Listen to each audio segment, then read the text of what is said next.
শুনবেন বাংলায় স্থানীয় সংবাদ। আসসালামু আলাইকুম।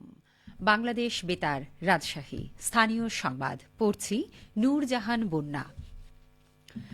ত্রয়োদশ জাতীয় সংসদ নির্বাচন উপলক্ষে কিছু নির্দেশনা দিয়েছে বাংলাদেশ নির্বাচন কমিশন। গতকাল তথ্য অধিদপ্তরের এক তথ্য বিবরণীতে এ তথ্য জানানো হয়েছে। নির্দেশনাগুলো হল, নিজ ভোটার এলাকার বাইরে অবস্থানরত সরকারি চাকরিজীবীদের আগামী ২৫শে ডিসেম্বরের মধ্যে পোস্টাল ভোট বিডি অ্যাপের মাধ্যমে নিবন্ধন করতে হবে। নির্বাচনী দায়িত্বে নিয়োজিত ব্যক্তিদের আজ থেকে ২৫শে ডিসেম্বরের মধ্যে পোস্টাল ভোট বিডি অ্যাপের মাধ্যমে নিবন্ধন করতে হবে এবং আইনি হেফাজতে থাকা ভোটারদের আগামী ২১ থেকে ২৪শে ডিসেম্বরের মধ্যে পোস্টাল ভোট বিডি অ্যাপের মাধ্যমে নিবন্ধন করতে হবে। এতে আরও বলা হয়, পোস্টাল ব্যালট পেতে পোস্টাল ভোট বিডি অ্যাপে নিবন্ধনের সময় ভোটারদের অবস্থান করা দেশের প্রচলিত নিয়ম অনুযায়ী সঠিক ঠিকানা দিতে হবে। প্রয়োজনে কর্মস্থল অথবা পরিচিত জনের ঠিকানাও দিতে হবে।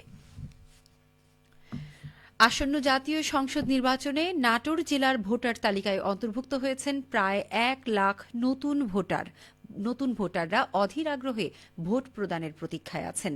এ নিয়ে এখন শুনুন আমাদের নাটোর জেলা সংবাদদাতার একটি প্রতিবেদন। আসন্ন জাতীয় নির্বাচনে নাটোর জেলার ৪টি সংসদীয় আসনের ভোটার তালিকায় অন্তর্ভুক্ত হয়েছেন প্রায় ১ লাখ নতুন ভোটার হওয়ার অনুভূতি প্রকাশ এবং প্রত্যাশা ব্যক্ত করে নাটোর এমকে অনার্স কলেজের শিক্ষার্থী রাফিউল ইসলাম বলেন, বিগত দিনে শুনে এসেছি যে ভোট দেওয়ার কোনো সুযোগ ছিল না, দিনের ভোট রাতে হয়ে যেত। তো এবার আমরা আশা রাখবো যে আমরা আনন্দময় উৎসব মুখর পরিবেশে দিনে আমরা পছন্দের প্রার্থীকে ভোট দিতে পারবো। ইসলামী বিশ্ববিদ্যালয়ের শিক্ষার্থী আসমাউল হোসনাও এবার নতুন ভোটার। তিনি বলেন, জাতীয় সংসদ নির্বাচনের সাথে গণভোটও হবে, অর্থাৎ একই সাথে দুইটি ভোট দিতে পারবো। জাতীয় নীতি নির্ধারণ এবং সরকার গঠনে ভোটের মাধ্যমে অংশগ্রহণ করতে পারবো। আমি এক্সাইটেড।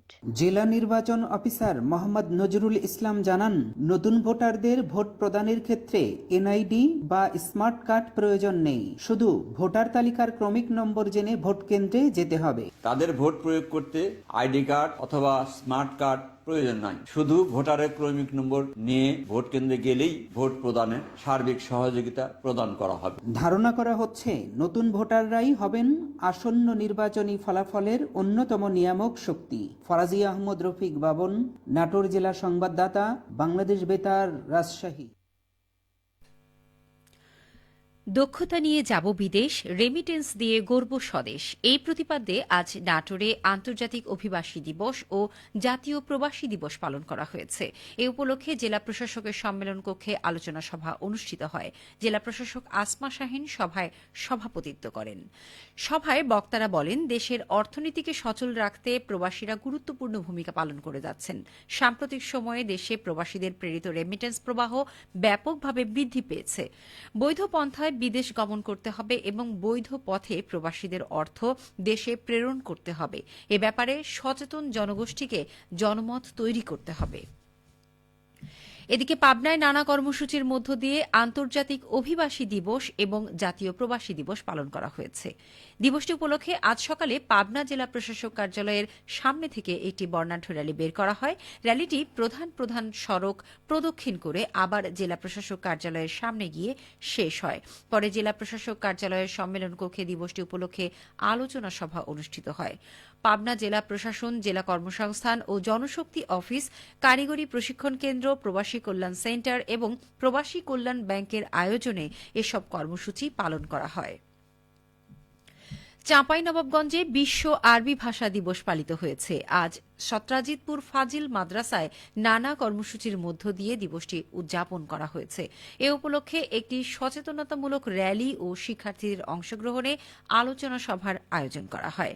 সত্রাজিতপুর ফাজিল মাদ্রাসার উদ্যোগে আরবি ভাষার জন্য উদ্ভাবনী পথ আরও অন্তর্ভুক্তিমূলক ভাষাগত ভবিষ্যতের জন্য নীতিমালা ও চর্চা, এই প্রতিপাদ্যে অনুষ্ঠিত আলোচনা সভায় মাদ্রাসার অধ্যক্ষ মোহাম্মদ এনামুল হকের সভাপতিত্বে আলোচনা সভায় শিক্ষক, কর্মচারী কর্মচারী এবং বিভিন্ন শ্রেণীর শিক্ষার্থীরা উপস্থিত ছিলেন। অনুষ্ঠানে বক্তারা বলেন, আরবি ভাষা শুধু একটি ধর্মীয় ভাষাই নয়, বরং এটি বিশ্ব সভ্যতা, সাহিত্য, বিজ্ঞান ও দর্শনের এক গুরুত্বপূর্ণ বাহক। বক্তারা আরবি ভাষা শিক্ষায় প্রযুক্তির ব্যবহার বৃদ্ধি, গবেষণার সুযোগ সম্প্রসারণের দাবি জানান। সবশেষে আবহাওয়া। আজ দুপুর 2টায় রাজশাহীতে তাপমাত্রা ছিল 27.2 ডিগ্রি সেলসিয়াস। এ সময় বাতাসে আপেক্ষিক আর্দ্রতার পরিমাণ ছিল 46%। রাজশাহী ও পার্শ্ববর্তী এলাকায় আজ সূর্যাস্ত সন্ধে 5:20। সংবাদ শেষ হল। আমাদের পরবর্তী স্থানীয় সংবাদ বিকেল 4:05।